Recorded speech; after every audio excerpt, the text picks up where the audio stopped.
నమస్కారం. నాకు సమూహ నిర్వాహకులు పంపించిన 12 ప్రశ్నలు చదివాను నేను. ఇంకా అనేకం దానికి జతపరచాల్సి ఉంది. నిజానికి ఒక ప్రశ్నకి జవాబులు వెతుక్కునే, మాట్లాడుకునే, ఆలోచన పంచుకునే సమయం సరిపోని పరిస్థితుల్లో అందరూ ఆ సమయాన్ని పంచుకోవడం అనేది ఆ సబ్జెక్ట్కి న్యాయం కాదు. మాట్లాడే వాళ్ళు కూడా తాను చెప్పాలనుకున్నది నేను పొద్దున్నుంచి చూస్తున్నాను. ఎక్కువగా మనం లౌకిక అనే ఏ అర్థంలో వాడామో ఆ అర్థానికి పరిమితి మాత్రం ఎక్కువ మాట్లాడలేదు. అది కొద్దిగా నన్ను ఇబ్బంది పెట్టింది. తర్వాత నిజానికి రచయితలు కూడా ఇవాళ అడిగిన ప్రశ్నకు కొంత రిలేటివ్గా మాట్లాడాలంటే స్థలకాలాలకు అతీతంగా సాహిత్యం ఉండదు. కానీ స్థలకాలాల్లో జరుగుతున్న వాటిని తీసుకుంటే ఎందుకనో కాంటెంపరీ విషయాల మీద రాయటానికి అంటే ఒక ఆలోచన వచ్చినప్పుడు దానికి నేను కథకుడిని కాబట్టి దానికి ఒక కథారూపం ఇవ్వడానికి చాలా ఈజీగా జరిగిపోతుంది ఆ ప్రాసెస్. కానీ కాంటెంపరీ ఇష్యూస్ని కథగా చేయాలి అంటే అది వాస్తవంలో కంప్లీట్ అవ్వదు. అది ఇంకా నడుస్తూ ఉంటుంది. అలాగే ఆ కథ చదువుతున్నప్పుడు ఆ మాటలు ఎవరన్నారు, దేశ ప్రధాని అన్నాడా, లేకపోతే ఎవరన్నారు, ఎటువంటి ఇది అన్నారు, ఇవన్నీ మనం మాట్లాడేటప్పుడు ఏంటంటే అవే డైలాగుల్ని కథల్లోకి తీసుకురావాల్సి ఉంటుంది. అంటే చాలా ఎక్సర్సైజ్ చేయాల్సి ఉంటుంది, చాలా నలిగిపోవాల్సి ఉంటుంది. నేను చాలా విస్తృతంగా కాంటెంపరీ ఇష్యూస్, మతానికి దేవుడికి సంబంధించిన అనేక విషయాల మీద నేను రాశాను.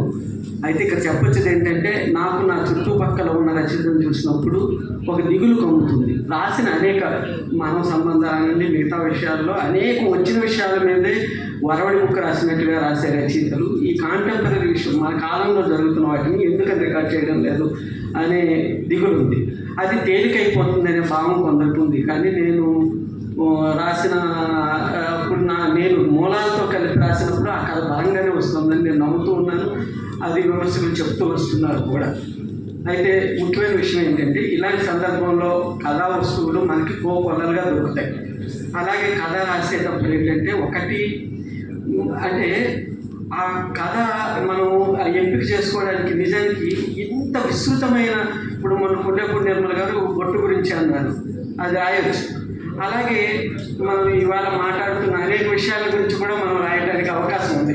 బాలరాముడిని ఎందుకు ప్రతిష్ఠించారో రాయడానికి ఉంది. లేదా కార్పొరేట్ వాళ్ళు ఫాసిజం ఎట్లా కలిసిపోయడానికి ఎలక్ట్రల్ బాండ్స్కి ఉండే లింకుని చెప్తే అది 9,000 కోట్లతో జరిగిన అది 1,00,000 కోట్ల పెద్ద స్కామ్. దాని పట్ల కూడా రచయితలు స్పందించడం లేదు. నాకు చాలా ఆశ్చర్యంగా అనిపిస్తుంది, చాలా బాధగా కూడా అనిపిస్తుంది. ఎందుకు ఇలా ఉన్నారు అని. అలాగే నేను ఇంకొక మాట కూడా చెప్తాను. మనం వెక్కిరించడం అనేది ఇవాళ ఉన్న సందర్భంలో వెక్కిరింతతో సమాధానం చెప్పలేము.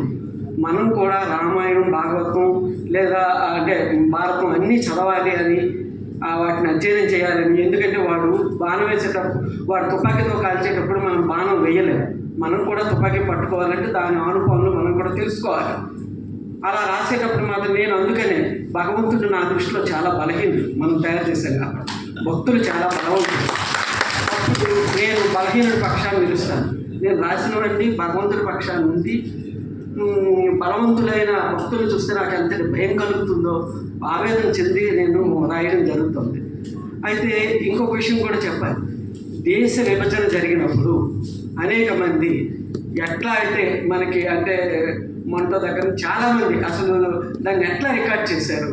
ఇవాళ అంటే సరిహద్దులు అనేవి భూభాగాన్ని దేశాలుగా విడగొడుతున్నప్పుడు, మతాలు అనేవి భక్తులు విడగొడుతున్నప్పుడు, ఇట్లా దేన్ని తీసుకున్నా అది విడిపోతూ కనిపిస్తున్నప్పుడు నిజానికి ఇవాళ మనిషికి మధ్య కూడా ఒక సరిహద్దు వచ్చేసింది.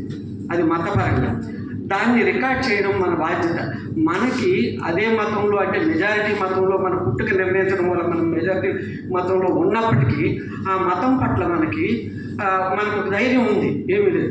అంటే మరి మైనారిటీగా ఉన్న వాళ్ళు ఎంత అలజడికి లోనవుతారు, ఆందోళనకు లోనవుతారు. మన సహానుభూతి అట్లా ఉండాలి. ఆ భయాన్ని మనం వ్యక్తం చేయడానికి ఇంతకంటే ఇప్పుడు నిజానికి నేను ఒక 700 కథలేమో రాసుంటాను. నాకు అనిపిస్తుంది నాకు 2 చేతులు చాలు, నాకు 100 ఏళ్ళ జీవితం సరిపోదు. అంత రాయడానికి ఉంది కదా, ఎవరైనా రాస్తే బాగుండు అని కూడా నేను చాలా ఆశపడుతూ ఉంటాను అనమాట. చాలా ఇదవుతుంది. అంటే సాహిత్యంలో దానికి విలువ లేదు అని అనుకోవడం తప్పు. మూలాలతో కలిపి రాసినప్పుడు అది బలంగా వస్తుంది. అది ఖచ్చితంగా చరిత్రను రికార్డ్ చేస్తుంది. ఆ అవసరం నాతో ఉన్న కథకులందరికీ ఉందని అది గుర్తించమని, సహానుభూతి చెందమని, రాయమని మీతో కూడా నేను కలిసి నడుస్తాను. Thank you sir.